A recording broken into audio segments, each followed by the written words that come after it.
Gold trusted gold buyers తాకట్టులో ఉన్న బంగారాన్ని విడిపించి ఈ రోజు ఉన్న మార్కెట్ ధరకే కొనబడును. మరిన్ని వివరాలకు సంప్రదించండి 7771077720. చేసిన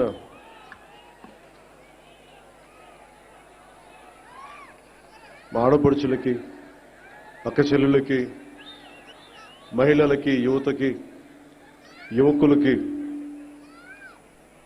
జనసేన నాయకులకి, తెలుగుదేశం నాయకులకి, భారతీయ జనతా పార్టీ నాయకులకి, జన సైనికులకి, జనసేన వీర మహిళలకి, తెలుగు మహిళకి, తెలుగు యువతకి, భారతీయ జనతా పార్టీ యువమోర్చా మహిళా శక్తికి నా హృదయపూర్వక నమస్కారాలు. నాకు పని చేయడం తప్ప విజయం గురించి తెలియని నాకు విజయం ఇచ్చిన, ఘన విజయం ఇచ్చిన నా పిఠాపురం అన్నదమ్ములకి, పెద్దలకి, ఆడపడుచులకి, అక్కచెల్లులకి, యువతకి, మహిళలకి పేరు పేరున నా ధన్యవాదాలు తెలుపుకుంటా ఉన్నాను. మీరు ఒక్కరు నిలబడితే మీ బలం వైజాగ్లో, విశాఖపట్నంలో మీరు ఎలాంటి గెలుపునిచ్చారంటే 2,08,000 కోట్ల పెట్టుబడి రాష్ట్రానికి తెచ్చేలా చేశారు. అంత గొప్ప విజయం ఇచ్చారు. కేవలం నన్ను గెలిపించడం అంటే అది మన గెలుపు, నా గెలుపు కాదు, మన గెలుపు కాదు, రాష్ట్రం గెలుపు, ఇది తెలుగు ప్రజల గెలుపు, ఆంధ్ర ఆత్మగౌరవం ఇది. అలాంటి ఘన విజయాన్ని అందించిన సంవత్సరం ఇది. సంక్రాంతి చాలా అద్భుతంగా జరుపుకుందాం, ఊరంతా పందిరేద్దాం అనుకున్నాం, కానీ స్కూల్ వరకే పరిమితం చేశాం. నిన్న తిరుమలలో జరిగిన సంఘటన కొంచెం బాధ కలిగించింది. అందువల్ల అందరూ డాంపెన్ స్పిరిట్స్ తోటి ఇలాంటి కష్ట సమయంలో అందరం కొంచెం మెత్తగా దీన్ని కొంచెం దీన్ని స్థాయి తక్కువగా చేద్దామని నాకు సలహా ఇచ్చారు. కానీ వచ్చే సంవత్సరం చాలా ఘనంగా జరుపుకుందాం. కుదిరితే ఈ దసరా బాగా చేద్దాం. అంటే నేనేమనుకున్నానంటే 200 మంది 10 కళాకారులతోటి ఏర్పాట్లు చేశాం. పిఠాపురం పేరు దేశానికే తెలిసేలా, అంటే సంకల్పం ఎలాంటిదంటే, నలిగిపోతున్న నాకు దాహంతో గొంతు ఎండుకుపోయి అసలు చుక్క నీరు దొరకని పరిస్థితుల్లో పరిస్థితి ఎలా ఉంటుందో 15 సంవత్సరాలుగా ఒక బలమైన, ఇబ్బంది లేని ఒక సూపర్ స్టార్డమ్ని వదులుకొని నాకు ఇష్టమైన నా ప్రజలు, నా అన్నదమ్ముల కోసం 1.5 దశాబ్దం తర్వాత ఫలితం ఆశించకుండా చేశాను పోరాటం. కానీ దెబ్బలు తగిలినాయి, ఇబ్బంది పడ్డా. ఆ ఇబ్బందికి మీ గెలుపు నా గాయాలకి మందేశారు మీరు. మొన్న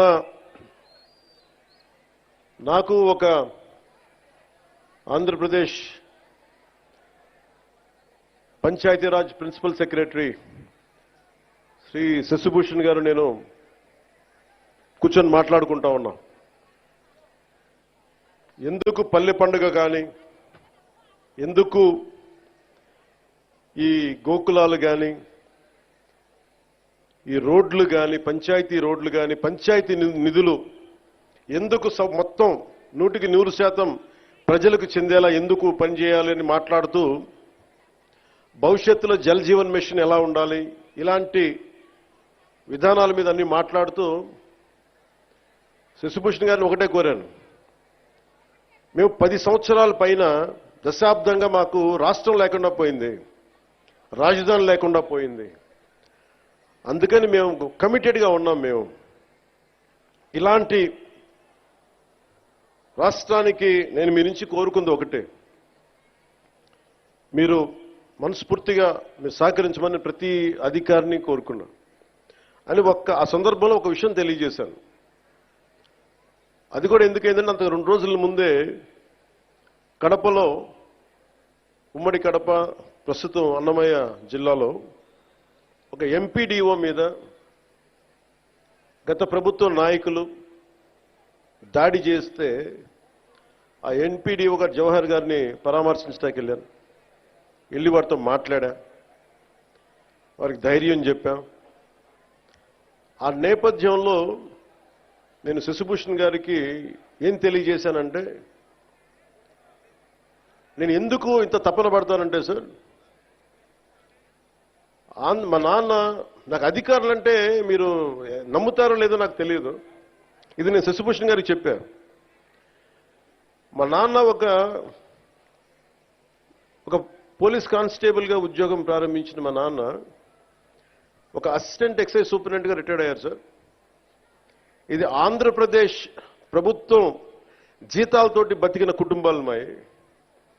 నేను రుణం తీర్చుకోవాలి నా ఆంధ్రాకి, నా దేశంకి రుణం తీర్చుకోవాలి. ఎందుకంటే ఇంత కోట్ల మంది ప్రజలు ట్యాక్సులు కట్టి మా నాన్న ఉద్యోగం చేసే డబ్బులు వస్తే ఆ డబ్బులతో పెరిగిన, ఆ జీతంతో పెరిగినోడిని నేను రుణగ్రస్తుని ఈ నేలకి.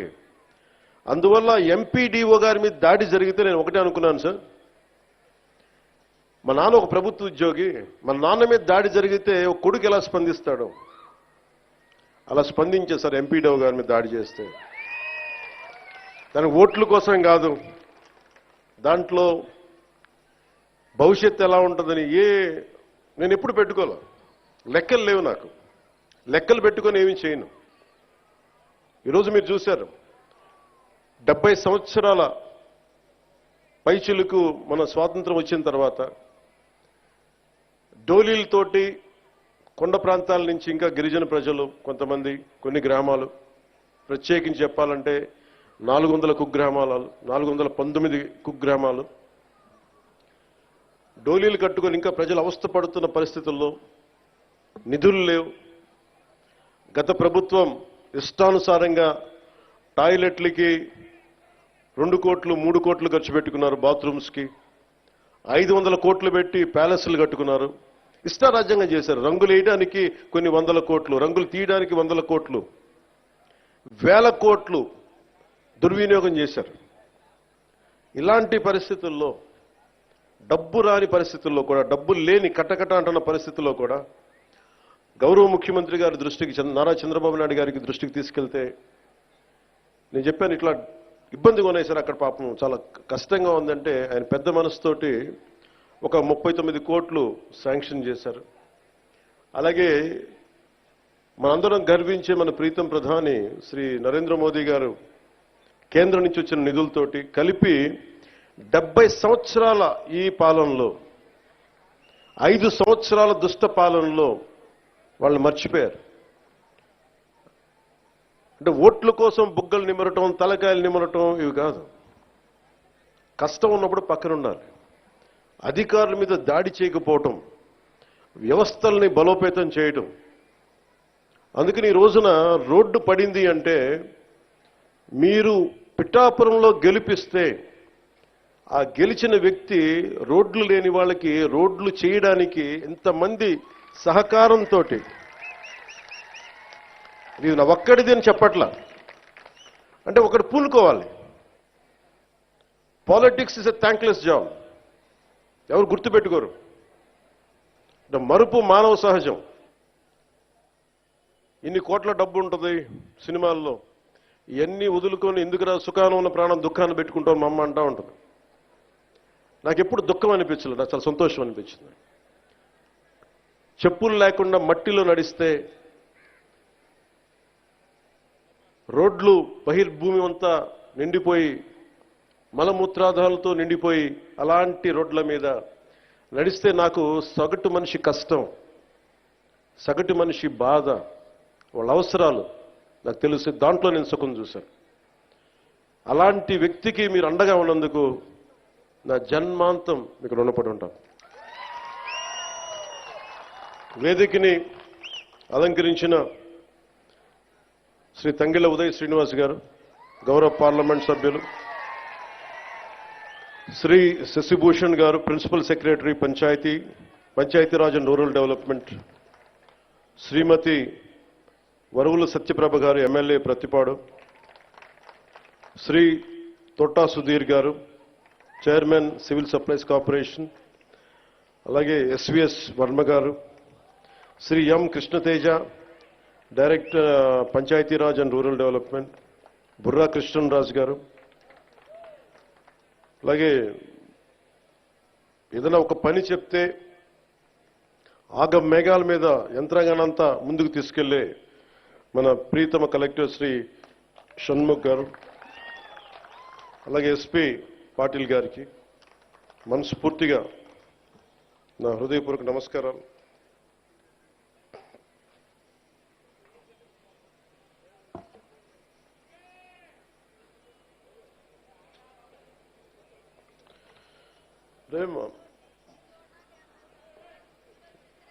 ఏమ్మా, ఏంటి ఇబ్బంది పెడుతున్నారు మిమ్మల్ని? నేను మిమ్మల్ని చూశాను, మీరు నన్ను చూశారు. మీ పాదాలకి నమస్కారం, దీవెనలు ఇవ్వండి. అంటే 6 నెలల్లో మీరేం చేశారో అని అడుగుతా ఉన్నారు. తృప్తి లేదంటే వీళ్ళకి, గత ప్రభుత్వం నడిపిన పెద్ద మనుషులందరికీ. చాలా చిన్న ఉదాహరణ చెప్తాను, మనకి వాళ్ళకి తేడా ఏంటని. 5 సంవత్సరాల్లో వాళ్ళు 268 గోకులాలు నిర్మించారు. 5 సంవత్సరాలు. మన వచ్చిన 6 నెలల్లో 12,500 గోకులాలు నిర్మించాము. నాకు ఇష్టమైన కవి గుర్రం జాషువా గారు గోమాత గురించి ఆయన చెప్పిన మాట, అంటే మన సాంప్రదాయాల్లో కానీ ఆచారాల్లో కానీ మన కార్తీక మాసంలో కానీ శివుడికి అభిషేకాన్ని గోపు మన ఆవు పాలతోనే చేస్తాం. అంటే తల్లి పాలతో సరి సమానమైన పాలు ఇస్తుంది కాబట్టి మనం గోమాత అంటాం. ఇది గుర్రం జాషువా గారు చెప్పింది గోమాతను ఉద్దేశించి. నీ నుంచి వచ్చే పాలలో వెన్న వస్తుందని తెలుసుకున్నాను కానీ నీ మనసే వెన్న సుమ, గొంతు కోసిన బాధపడకుండా అలాగే నిలబడతావు తల్లి. అంటే ఆవు ఔన్నత్యాన్ని, ఆవు సంరక్షణ అవసరాన్ని చాలా గొప్పగా వివరించారు గుర్రం జాషువా గారు.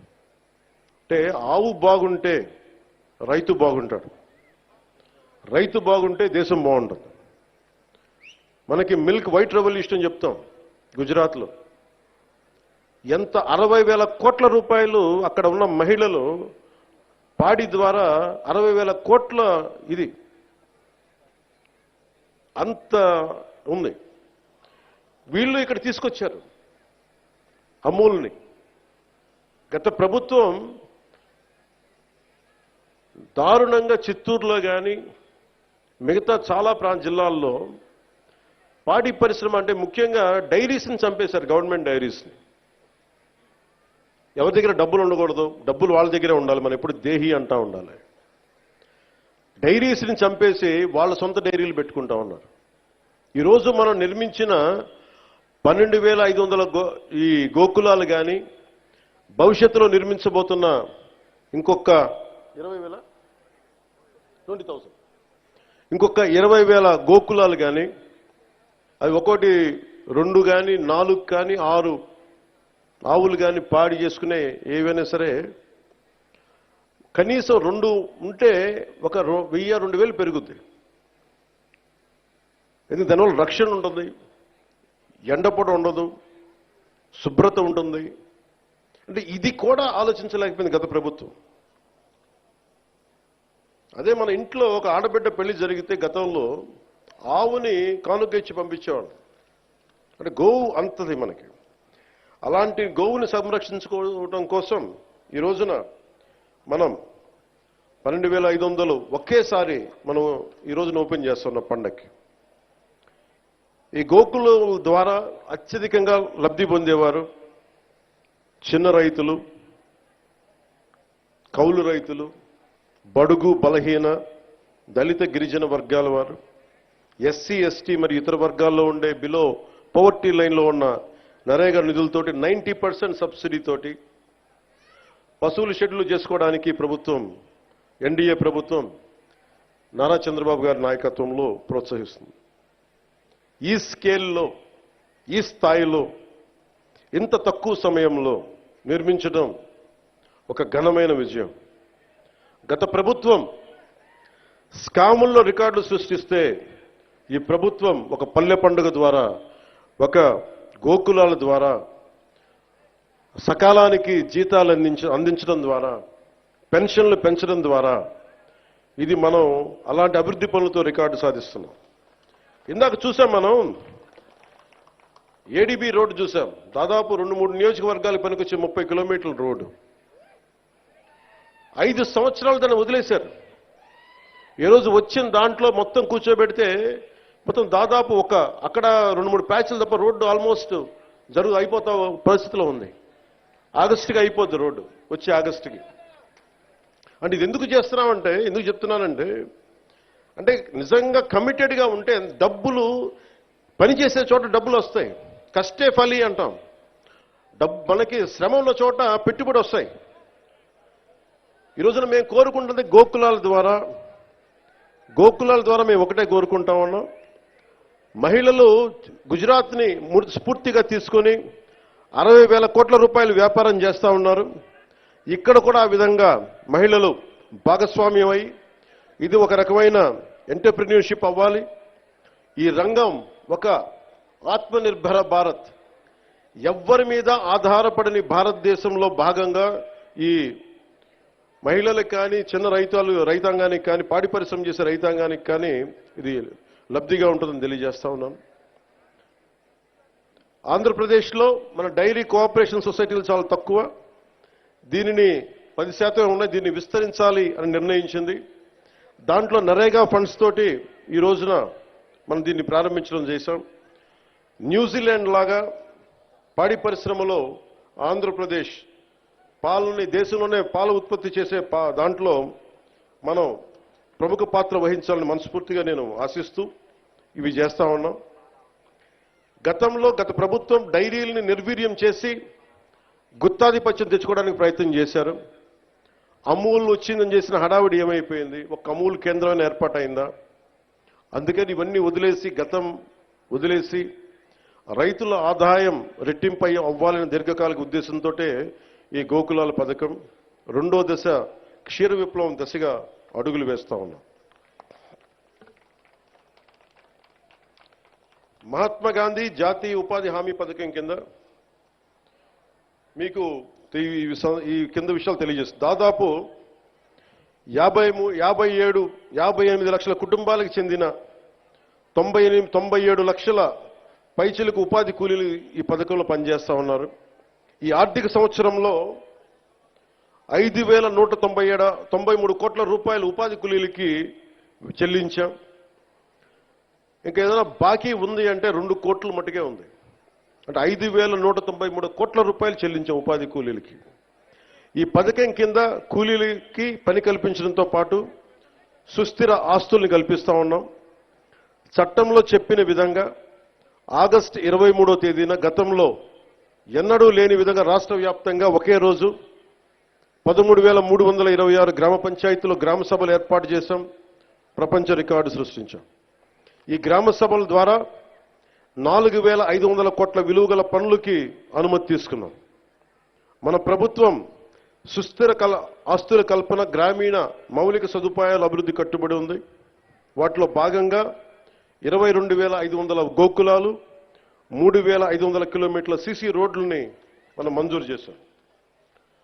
పల్లె పండుగ వారోత్సవాల్లో భాగంగా అక్టోబర్ 14 నుంచి 20 వరకు మంత్రులు, ఎమ్మెల్యేలు, ప్రజాప్రతినిధులు అందరూ కలిసి అభివృద్ధి పనులు భూమి పూజ చేశాం. ఈ 3 నెలల్లోనే మనం 12,500 గోకులాలు పూర్తి చేశాం. ఈ షెడ్లను పూర్తి చేయడం వల్ల దాదాపు 50,000 పశువులు ఆరోగ్యకరమైన వాతావరణంలో ఉంటాయి. దీనివల్ల ఈ పరిశుభ్రమైన వాతావరణం వల్ల ప్రతి రైతుకి నెలకి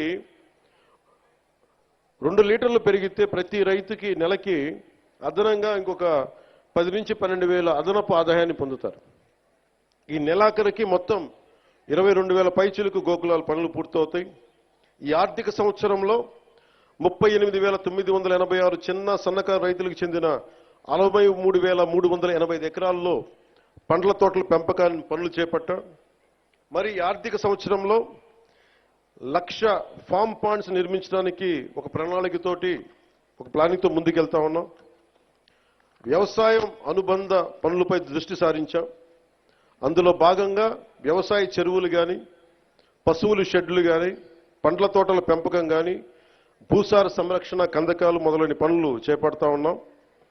గ్రామ పంచాయతీ వారీగా ఈ 6 నెలల్లో సాధ్యమయ్యే మరియు చేయదగిన వ్యవసాయ అనుబంధ పనులన్నిటికీ ప్రణాళికలు తయారు చేసి సిద్ధంగా ఉంచుకున్నాం.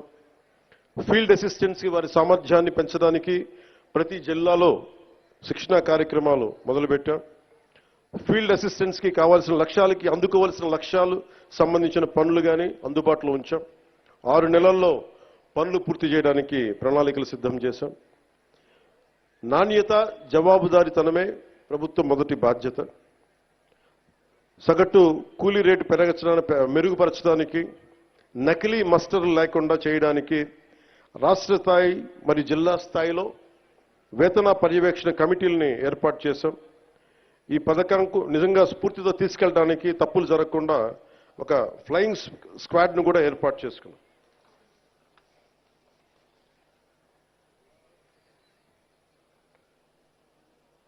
ఒకసారి మనం చేసిన పనులు నేను వ్యక్తిగతంగా ఎప్పుడు చెప్పుకోను, చాలా సహాయాలు చేశాను నేను ఎప్పుడు చెప్పుకోను. కానీ పాలిటిక్స్కి వచ్చేటప్పటికి మనం ఏమి చేయాలో చెప్పడం చాలా అవసరం. లేదంటే గత ప్రభుత్వంలో గాల్లో మొత్తం నైవేద్యాలు పెట్టి మనకు వడ్డించినట్టు చూపించారు. అలా కాకుండా నిజంగా సంక్రాంతి తాలూకు స్ఫూర్తి అవన్నీ మేము చేయడానికి ముందుకు తీసుకెళ్తా ఉన్నాం. అంటే ఇంత చేశాం అనుక్షణం, ఎందుకంటే మనకి ప్రతి 3 నెలలకి అభివృద్ధి ఏంటని చెప్పాలి కదా.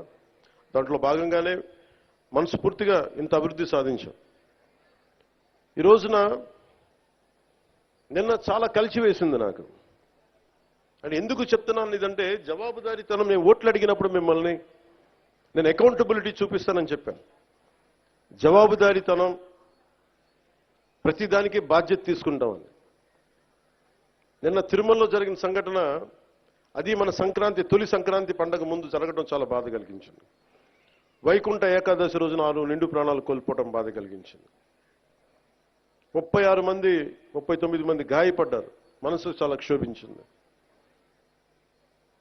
పండగల వాతావరణం, పండగలు చేసుకునే తక్కువ, కానీ సంక్రాంతి నాకు ఎదురు చూసేది మన గోమాతల్ని పూజ చేయడానికి. కనుమ రోజు ఎదురు చూస్తాను నేను, బట్ పూజ చేయడానికి కోసం ఎదురు చూస్తూ ఉంటాను. అలాంటి పరిస్థితుల్లో ఈ సంఘటన జరగటం, చాలా ఉత్సాహంగా జరుపుకునే పండుగ నాకు వ్యక్తిగతంగా, ఈ గోమాత కోసం చేసే పండుగలు కాబట్టి నాకు నేను చాలా బాధ కలిగింది. నేను వెళ్ళి పరామర్శించవచ్చు, వచ్చేయచ్చు. మీరందరూ ఎన్డీఏకి, చంద్రబాబు గారి నాయకత్వంలో మీరు నమ్మి ఓట్లు వేశారు.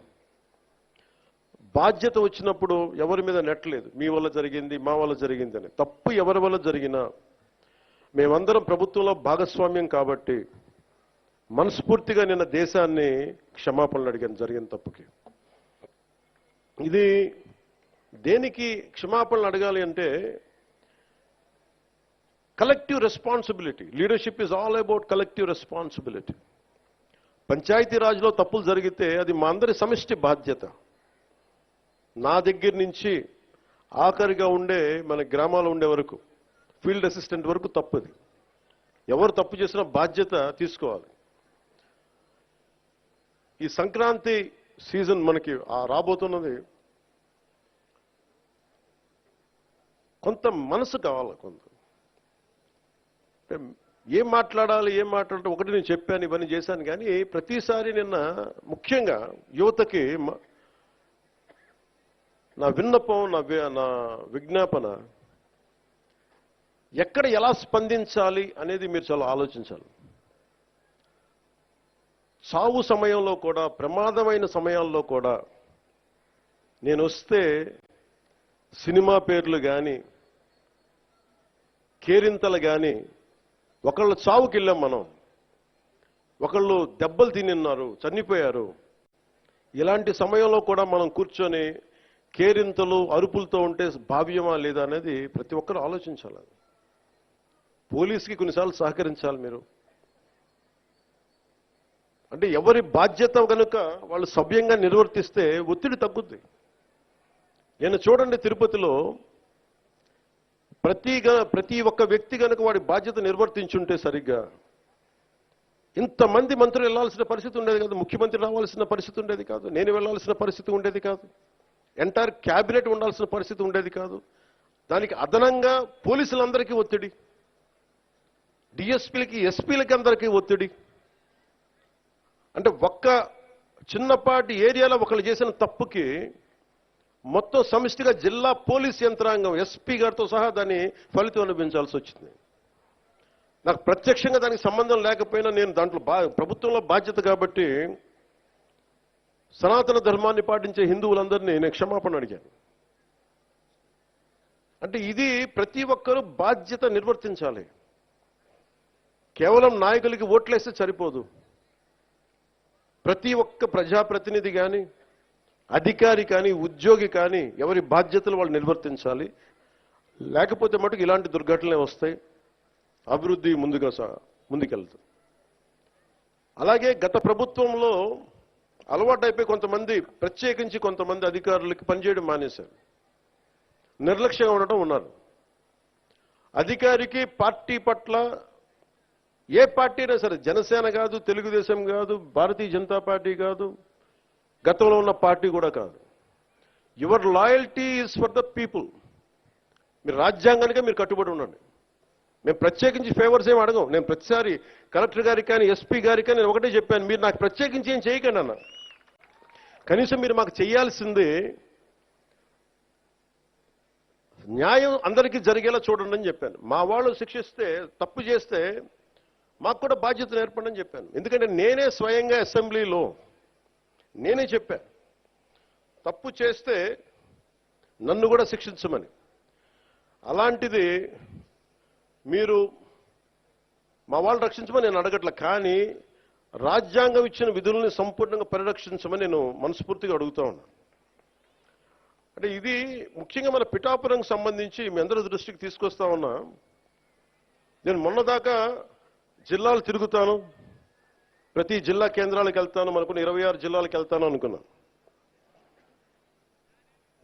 నేను చాలా పెద్ద మనసుతో వచ్చాను, గొడ్డు చాకిరీ చేయడానికి వచ్చాను ఇక్కడికి. సో ముందు పిఠాపురంతో మొదలు పెట్టాలని అనుకున్నాను. అంటే నేను ముందు నాకు ఉద్దానంతో ప్రారంభించాం కాబట్టి శ్రీకాకుళంకి వెళ్దామా, లేదంటే భయంతో ఉండే, ఎంతసేపు భయం గుప్పిట్లో ఉండే కొన్ని రాయలసీమ జిల్లాలకు వెళ్దామా, ఇట్లా అన్ని ఆలోచిస్తాను. ఒకటే అనిపించింది, ముందు ఇంటిని శుభ్రపరచుకున్న తర్వాత బయటికి వెళ్ళనిపించింది. అందుకని నేను నాకున్న స్థలంలోనే ఇక్కడ నేను సిమెంట్ ఇళ్లలో కూడా నేను అక్కడ నాకు షెడ్లు వేసుకొని ఉంటానని చెప్పాను. ఇప్పుడు ఇందాక చెప్తున్నాను పేషి అందరికీ, నేను కొన్న స్థలంలో షెడ్లు వేసుకొని 14 రోజులు ముందు అవసరమైతే ఎక్కువ ఇక్కడే ఉండి మన పిఠాపురం ఉన్న ప్రతి గ్రామానికి వెళ్ళి, మన 53, 54 గ్రామాలు, ప్రతి మండలం నేను వచ్చి స్వయంగా నాకు ప్రతి ఒక్కరు తెలియాలి.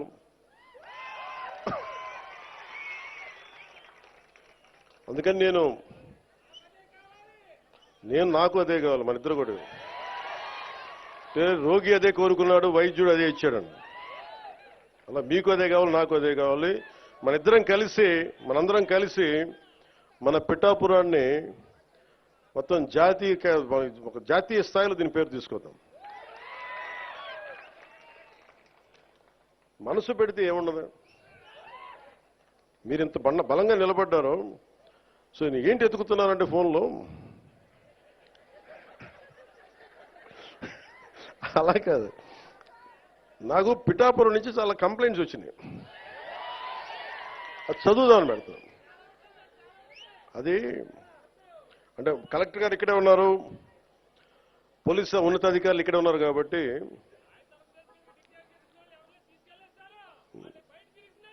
అలా కొన్ని బయట మాట్లాడుకున్నాయంటే కొన్ని లోపల మాట్లాడుకునే ఉంటాయి. కొన్ని ఇంటి సమస్య ఇంట్లో ఇళ్లలోనే మాట్లాడుకుందాం. అంటే పిఠాపురం పట్టణంలో కొంత ఎస్పీ గారి దృష్టికి తీసుకొస్తా కొంత ఉదాసీనంగా ఉన్నారు మన పోలీస్ వ్యవస్థ అని చెప్తా ఉన్నారు. ఒకసారి మీరు చేయండి, ఎందుకంటే చిల్లర దొంగతనాలు పెరుగుతూ ఉన్నాయి. గంజాయికి అలవాటు పడ్డ కుర్రాళ్ళు 100-500 లాక్కొని పోతా ఉన్నారు. దొంగతనం చిన్నదే కావచ్చేమో కానీ ఊళ్ళల్లో నోటి మాట ద్వారా దొంగతనాలు పెరిగాయి అనేది మొదలైతే పవన్ కళ్యాణ్ వచ్చి దొంగతనాలు పెరిగినాయంటే చాలా దరిద్రంగా ఉంటుంది. దయచేసి చూసుకోండి. సహా చెప్తా, ఇంకా చాలా లిస్టు ఉంది, చదవనే. పిఠాపురం పట్టణంలో రథాలపేట, ఇందిరానగర్, అగ్రహారం ప్రాంతాల్లో గంజాయి వాడకం పెరిగినది ఉంది. అవునమ్మా? అలాగే తున్నించి వచ్చేవాళ్ళు ఇక్కడ కుర్రాళ్ళకి గంజాయి సప్లయర్స్గా మారుస్తున్నారని ఇది ఉంది దృష్టి. అలాగే మొన్న ఎస్సీ బాయ్స్ హాస్టల్లోకి వెళ్ళి కొంతమంది పిల్లల్ని కొట్టి 10-25 రూపాయలు లాక్కొని హాస్టల్లో వాళ్ళని డబ్బులు తీసుకున్నారని చెప్పారు. అదే రోజు మళ్ళీ పోలీస్ కంప్లైంట్ చేస్తే పిల్లల్ని తిరిగి కొట్టారని ఉంది నా దృష్టికి. అలాగే ఈ నెల 2వ తేదీన దారి కాచి ఒక వ్యక్తిని కత్తితోటి బెదిరించి ఒక బంగారు గొలుసు జేబులో 500 లాక్కొని వెళ్ళిపోయారు. పిఠాపురం పట్టణంలో ఉన్న ఆర్ఆర్బిహెచ్ఆర్ ప్రభుత్వ జూనియర్ కాలేజ్ దగ్గర ఈవ్టీజింగ్ పెరిగిపోయింది.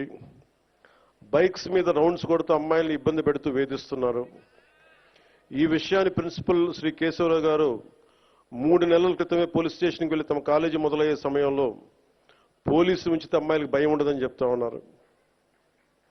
ఈ కాలేజ్ దగ్గరే కాదు, పట్టణంలో ఉన్న ప్రైవేట్ కాలేజీల దగ్గర, బస్ స్టాండ్ దగ్గర ఈవ్టీజింగ్ పెరిగింది. రాత్రి వేళ రోడ్ల మీద బైక్ విన్యాసాలు చేసే వాళ్ళతో ప్రజలు ఇబ్బంది పడతా ఉన్నారు. ఇలాంటివన్నీ చాలా ఉన్నాయి. సెటిల్మెంట్లు పోలీస్ స్టేషన్లో కాకుండా, లాయర్స్ కాకుండా కొంచెం దయచేసి అందరూ మనస్ఫూర్తిగా దృష్టి పెట్టండి దీన్ని. అంటే నేను ఎందుకు చెప్తున్నాను ఈ మాట అంటే, నేను తిరుపతి సంఘటన జరిగింది. అక్కడున్న పోలీస్ శాఖ గనక నిజంగా అక్కడున్న డిఎస్పీ గారు గనక సవ్యంగా బాధ్యత నిర్వర్తించుంటే, బాధ్యత అప్పచెప్పిన ఎస్పీగా ట్రాన్స్ఫర్ అయ్యేవాళ్ళు కాదు. నాకు ఇది చాలా బాధ కలిగించింది. అందుకని పిఠాపురంలో నేను ఎవరిని కూడా, మీరు అడగండి కలెక్టర్ గారిని కానీ ఎస్పీ గారిని కానీ, నేను ఎవరిని రికమెండ్ చేయలే. నేనేం చెప్పానంటే, నేను ఎవరిని వెండేట ప్రభుత్వం, మీరు గత ప్రభుత్వంలో మీరు పనిచేసి ఉండొచ్చు, నాకు తెలియదు, నేను అన్ని మర్చిపోతున్నా, గతం అంతా మర్చిపోతున్నా. ఇప్పుడు ఫ్రెష్గా ప్రారంభిద్దాం. నేను మిమ్మల్ని జడ్జ్ చేయను. నాకు ఇవ్వాల్సిందల్లా సుపరిపాలన ఇవ్వండి. తన్నా మన అని భేదం లేకుండా అందరికీ సమ న్యాయం చేయమని అంటే, అది జరగకపోతే మటుకు మళ్ళీ నా లాంటి వాడు వచ్చి రోడ్ల మీద తిరిగితే ఎవరికి నిద్రాహారాలు ఉండవు. అక్కడ దాకా తీసుకెళ్ళదు. ఎందుకంటే నేను ఒక రౌడీ మూకను ఎదుర్కోవడానికి, గుండాల మూకను ఎదుర్కోవడానికి నేను మొదటి తరం రాజకీయ నాయకుడిని. నేను మొదటి తరం రాజకీయ నాయకుడిని. మా నాన్న ముఖ్యమంత్రి కాదు, మా నాన్న కానిస్టేబులే. నాకు 10 మంది తెలియదు. ఈ వేదిక పైన ఉన్న పెద్ద అధికారులు, ఐఏఎస్లు అంటే నాకు భయం వేస్తుంది. నాకు పెద్దది, ఇంకా నేను చిన్న ఉద్యోగ కొడుకుని కదా. మా నాన్న ఏం చెప్పాడు, చిన్నప్పుడు వచ్చారు, దొరగారు వచ్చారు, ఇంట్లో నుంచి భోజనం పంపించాలని చెప్పాడు. మాకు ఐజీలు అంటే దొరగారు మాకు, మా ఇళ్లలో. ఈ రోజుకి ఇన్ని కోట్లాది మంది నన్ను గుండెల్లో పెట్టుకున్నా, కేంద్ర స్థాయిలో నాకు పరిచయాలున్నా, నాకెప్పుడు అధికారులు పెద్దవాళ్ళే. నాకు లోపల అంత గౌరవం ఉంటుంది నాకు. కానీ గౌరవం నిలబెట్టుకోవాల్సిన అవసరం కూడా అధికారుల మీద ఉంది. ఎందుకంటే నేను ప్రజల కోసం పనిచేస్తాను. అందుకని ఈ బాధ్యతని అందరూ చేయాలి. ఎందుకంటే నేను ఈవ్ టీజింగ్ అనేది నాకు చాలా చిరాకు. నిస్సహాయ స్థితిలో ఉన్న ఆడపిల్లల్ని వేధించడం అనేది మగతనం కాదు. అది మీరు మగతనం కావాలంటే జిమ్నాస్టిక్స్కి వెళ్ళండి. మీరు మగతనం ప్రూవ్ చేయాలంటే దేశం కోసం ఒళ్ళుంచి ఆర్మీలో జాయిన్ అవ్వండి. ఆడపిల్లల్ని ఏడిపించి అది మగతనం అంటే తొక్కి నారత్తిస్తాం, పిచ్చ పిచ్చ వేషాలు వేస్తాం. ఎందుకంటే ప్రతి ఇంట్లో ఆడపిల్లలు ఉన్నారు. తల్లి లేకుండా మనుగడ లేదు సృష్టిలో. మీరు ఆడబిడ్డలకి పోలీస్ శాఖ కూడా నేను చాలా బలంగా చెప్తా ఉన్నాను, ఇంకొకసారి నాకు ఈవ్ టీజింగ్ అనేది నాకు కనిపించకూడదు పిఠాపురంలో. This is my directive. ఎందుకంటే నా నియోజకవర్గాన్ని నేను సవ్యంగా చేసుకోలేనప్పుడు, నా నియోజకవర్గాన్ని నేను సరిగ్గా కాపాడుకోలేను, నా డిప్యూటీ ముఖ్యమంత్రి పదవి దేనికి, అధికారులు ఉండడం దేనికి? నేను చాలా స్పష్టంగా ఉన్నాను ఈ విషయంలో. వీళ్ళను కొడితే క్రిమినల్స్కి కాస్ట్ లేదు, గుర్తుపెట్టుకోండి. తప్పులు చేసి కులాల వెనక దాక్కుంటే బయటికి తీసుకొస్తాం, గుర్తుపెట్టుకో. కులాల వెనక దాక్కోకండి. వాళ్ళు క్రిమినల్స్కి కులం లేదు, ప్రజాప్రతినిధులకి కులం లేదు. We're very clear about it. చాలా స్పష్టంగా ఉన్నాం దాని మీద. ఈయన కొడితే మాకు ఓట్లు పోతాయి. నేను అధికారులందరికీ చెప్తా ఉన్నాను, సార్ ఈయన అరెస్ట్ చేస్తే ఓట్లు పోతాయి. ఎందుకు ఓట్లు పోతాయి? ఎవరు వెనకేసుకొస్తారు వీళ్ళని? నేనైతే వెనకేసుకురాను, మా కూటమిలో ఉన్న నాయకులు ఎవరు వెనకేసుకురారు. ఒకళ్ళు వెనకేసుకొస్తే సరిదిద్దుతాం. అంతేకాని నిస్సహాయంగా పవన్ కళ్యాణ్ బిడ్డలు బాగానే ఉంటారు, వాళ్ళు నాన్న రక్షించుకోగలరు. ఒక సగటు మనిషి, సగటు క్లర్క్, సగటు క్లాస్ 4 ఎంప్లాయ్, వాళ్ళని కదా సంరక్షించాల్సింది మనం. విఐపి ట్రీట్మెంట్ ఆగాలి ఇక్కడ, సగటు కామన్ మ్యాన్ ట్రీట్మెంట్ పెరగాలి. అది తిరుమలలో కావచ్చు, సగటు జీవితంలో కావచ్చు. ఇలా కాకుండా కూర్చోబెట్టి పోలీస్ 6 నెలల హనీమూన్ పీరియడ్ అయిపోయింది. హనీమూన్ పీరియడ్ అయిపోయింది అందరికీ, నాతో సహా. నాకు కూడా ఇంక లెర్నింగ్ కూర్చోబెట్టి రివ్యూస్ అని వదిలేశాను. నేను నుంచో చోట రివ్యూ చేస్తాను, అవసరమైన చోట నిలబడతాం, కానీ రాష్ట్రం అంతా తిరుగుతాం మన పిఠాపురంతో మొదలు పెట్టుకొని. మీరు నన్ను నమ్మి గెలిపించారు, మీరు నన్ను, నేను మీకు నిలబడతాను, గుర్తుపెట్టుకోండి. మీరు నాకు ప్రోగ్రెస్ ఇవ్వండి, నాకు నేను మళ్ళీ పని చేసే ఓట్లు అడుగుతాను. కానీ ఈ లోపల మటుకు నాకు మీరు జేజేలు కొట్టండి, ఆటోగ్రాఫ్లో నేను ఇవ్వకపోవచ్చేమో, కానీ మీకు పని అయితే ఉళ్ళు ఉంచి పనిచేస్తాను. మీరు మొత్తం 5 సంవత్సరాల పాలన అయిన తర్వాత ఇంకొకసారి ఇతనికి ఎమ్మెల్యేగా అవకాశం వచ్చింది ఇవ్వండి. లేదు నువ్వు మాకు నచ్చలేదు వదిలేయండి. మీరు నేను అంత నిక్కచ్చిగా ఉన్నాను, నాతోటి నేను అంత నిక్కచ్చిగా ఉన్నాను. అందుకని నేను చాలా చాలా స్పష్టంగా ఉన్నాను. 15 ఏళ్ల తక్కువ కాకుండా అలయన్స్ ఉండాలని మనస్ఫూర్తిగా నేను ఆ శక్తిపీఠాన్ని ఆనేసి చెప్తా ఉన్నా. కానీ అధికార యంత్రాంగం నాకు మీ సహకారం కావాలి. నేను గవర్నమెంట్ ఎంప్లాయ్ కొడుకునే, లేట్ గవర్నమెంట్ ఎంప్లాయ్ కొడుకుని. నేను కష్టాలు నాకు తెలుసు. జీతాలు రాకపోతే స్కూల్లో నుంచి బయటికి పంపించేసిన సంఘటనలు కూడా ఉన్నాయి, నాకు అవి తెలుసు. నాకు కరెక్ట్గా కూర్చోబెట్టి 1వ తారీఖు జీతాలు రావు, 7కో 8కో వస్తే స్కూల్ నుంచి పంపించేసేవాళ్ళు నన్ను. అవి కూడా చాలా సందర్భాలు జరిగినాయి. నా కష్టాలు తెలియదని చెప్పకండి ఎవరు, నా కష్టాలు తెలుసు. అందుకే నిన్న ఎందుకు తగ్గి మాట్లాడతానంటే కష్టాలు తెలిసిన వాడిని కాబట్టి.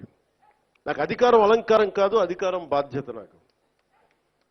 కానీ నాకు పిఠాపురం బాగుండాలి. నేను చాలా చాలా స్పష్టంగా ఉన్నాను.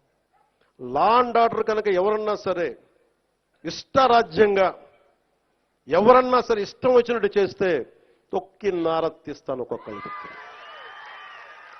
మా ఇష్టం కుదరదట్లా.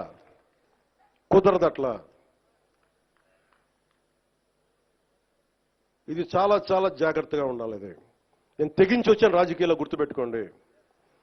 గుండాలకి చంపేస్తానంటారు నన్ను. మొన్న అడవుల్లోకి వెళ్ళాలంటే నక్సలైట్లు మందు పాత్రలు పెడతారంటే పెడితే పెట్టండి, పేలిపోతాను. కానీ నేను ఆపను నడక, అంత తెగించున్నాను, గుర్తుపెట్టుకోండి. ఎందుకంటే నేను అభివృద్ధి కావాలి. పోలీస్ వ్యవస్థ ఏం చెప్తారు, సార్ అక్కడ వెళ్తే మీరు మందు పాత్రలు ఉంటాయి, ఇబ్బంది పెడతారు, భయపెడతారు. భయపడేవాడిని రాజకీయాల్లోకి రాకూడదు. మంచి చేయాలని వచ్చాను, నాకు భయం లేదు. నాకు అంటే ఇంత తెగించిన వాడిని ఆకు రౌడీలు కానీ చిల్లర వేషాలు వేసేవాళ్ళు కానీ నేను భయపడతానా? అందుకని చాలా జాగ్రత్తగా ఆలోచించి అందరూ దయచేసి మసలండి. ఎందుకంటే నేను తెగించానంటే మటుకు ఇంకెవరు తెగించరు, అంత పిచ్చగా తెగిస్తాను నేను. ఎందుకంటే నేను నిన్న ఎందుకు క్షమాపణ చెప్పాలి, ఎందుకు క్షమాపణ చెప్పాలి? నేను బాధ్యత అడిగాను, మీ ఓట్లు అడిగాను నేను. తిరుమల దానికి డైరెక్ట్గా నాకు సంబంధం లేకపోవచ్చు, కానీ నేను దాంట్లో భాగస్వామ్యం ప్రభుత్వంలో. మీరు నారా చంద్రబాబు గారు గెలవకపోయినా, నేను గెలవకపోయినా, 164 మంది ఎమ్మెల్యేలు గెలవకపోయినా టీటీడీ బోర్డు ఎక్కడి నుంచి వస్తుంది? చైర్మన్ ఎలా నియమితం అవుతాడు? ఆయన ఏ ఈఓ ఎలా నియమితం అవుతారు? ఈఓ ఎలా నియమితులు అవుతారు? మేము గెలిస్తేనే మీరు, అది ఎక్కడి నుంచి వచ్చింది మా గెలుపు? మీరిస్తే. అందుకు మీకు నేను క్షమాపణలు చెప్పాను. నేను కోరుకునేది ఒకటే, ఎప్పుడో చెయ్యని తప్పుకి జపాన్ లాంటి దేశంలో ప్రధానమంత్రి ఆయన పుట్టక ముందు జరిగిన తప్పుకి ఆయన పార్లమెంట్లో క్షమాపణలు చెప్పారు. మనం నేర్చుకోవాల్సింది అది. వాళ్ళు చేయకపోయినా 3 తరాల ముందు తప్పు చేసినా క్షమాపణలు చెప్పారు. నేను ఈ రోజున అడుగుతుంది, టీటీడీ బోర్డు పాలక మండలి చైర్మన్ గారు కానీ, సభ్యులు కానీ, ఈఓ కానీ, ఏఈఓ కానీ, మీరు ప్రెస్ మీట్ పెట్టి క్షమాపణలు చెప్పండి. నేను క్షమాపణలు చెప్పినప్పుడు మీకు క్షమాపణలు చెప్పడానికి నామోషి ఏంటి? బాధ్యత తీసుకోండి, బాధ్యత తీసుకోవాలి. ఇది చాలా బాధ కలిగించేది. మాకు సంబంధం లేదంటే ఎట్లా? నా తప్పు కాదంటే రాజు 7 చేపలు కదలా, మరి ఎవరు చేస్తారు ఇది? నాకేం సరదా నాకు క్షమాపణలు చెప్పడం? నేను దోషిగా నిలబడాలా ఇలాంటి సంఘటనలో? అందుకని ఎందుకు నేను డాంపెన్ చేశాను, ఎందుకు తగ్గించాను సంక్రాంతి సంబరాలంటే, వాళ్ళు ఎంత గొప్ప వాళ్ళంటే చనిపోయిన 6 మంది వారి కుటుంబ సభ్యులు దేవుడు పట్టుకెళ్ళిపోయాడు అంటున్నారు. 36 మంది గాయపడితే ప్రతి ఒక్కరిని పేరు పేరున పరామర్శిస్తే అందరూ కూడా నలిగిపోయి 100 మంది మీద పడిపోయారు. ఎంత ఉంటుంది ఒక ఆడపడుచు మీద పడిపోతే, పెద్ద ఆవిడ మీద పడిపోతే? తమిళనాడు నుంచి వచ్చారు. ఎలా ఉందమ్మా మీకంటే, కడవలు పాత్రికాంగయ్యా, కడవలు వెళ్ళి దేవుడు బయటికి తీసుకొచ్చాడు మమ్మల్ని అంటా ఉన్నాం. ఎంత పెద్ద మనసుతోటి సరిగ్గా చూసుకోలేదయ్యా మమ్మల్ని, కానీ ఏం చేస్తాం, మా కర్మ ఇలా కాలిందని. అది దేశం తాలూకు దౌర్భాగ్యం. ప్రజలు ఇంత బాధ్యత ఇప్పుడు కష్టం వచ్చినప్పుడు ఎంత అద్భుతంగా చెప్పారంటే నాకు కన్నీళ్ళు వచ్చినాయి. నాకు నిన్న కరిగిపోయాను నేను. వీళ్ళ క్షమాపణలు చెప్పదు ఇంకెవరికి క్షమాపణలు చెప్తాం? ఏఈఓ కానీ, ఏఈఓ వెంకయ్య చౌదరి గారు కానీ, ఈఓ శ్యామలరావు గారు కానీ, చైర్మన్ బిఆర్ నాయుడు గారు కానీ, టీటీడీ బోర్డు సభ్యులు, పాలక మండలి సభ్యులందరూ కానీ, మీరందరూ వచ్చి ఒక్కొక్క వ్యక్తి గురించి కథ వింటే అప్పుడు మీకు బాధ అర్థమవుతుంది. క్షమాపణలు చెప్పండి.